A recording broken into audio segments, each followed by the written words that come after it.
Hi, welcome back for more Shakesyear. We're still working on Henry IV, Part 2. Today we get to hear from the Archbishop of York in response to Westmoreland's monologue from yesterday.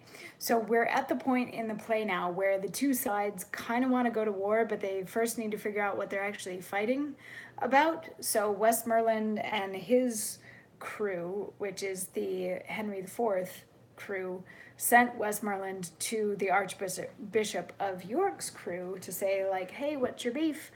And that's what yesterday's monologue was. It was Westmoreland saying, so like you're an archbishop. Why you're supposed to be a peaceful man? Why are you here talking about wars and stuff like that? That makes no sense. You're supposed to be a peaceful dude. Why are you talking about war?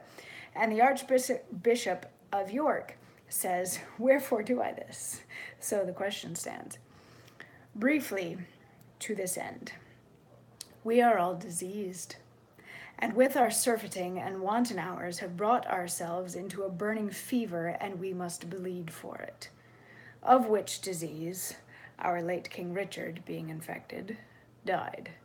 But, my most noble lord of Westmoreland, I take not on me here as a physician, nor do I, as an enemy to peace, troop in the throngs of military men, but rather show a while like fearful war, to diet rank minds, sick of happiness, and purge the obstructions which begin to stop our very veins of life. Hear me more plainly. I have in equal balance weighed what wrongs our armies may do, what wrongs we suffer, and find our griefs heavier than our offenses. We see which way the stream of time doth run, and are enforced from our most quiet there by the rough torrent of occasion, and have the summary of all our griefs, when time shall serve, to show in articles, which long ere this we offered to the king, and might by no suit gain our audience. When we are wronged and would unfold our griefs, we are denied access unto his person, even by those men that most have done us wrong. The dangers of the days but newly gone, whose memory is written on the earth with yet appearing blood, and the examples of every minute's instance present now, hath put us in these ill-beseeming arms, not to break peace, or any branch of it, but to establish here a peace indeed, concurring both in name and quality.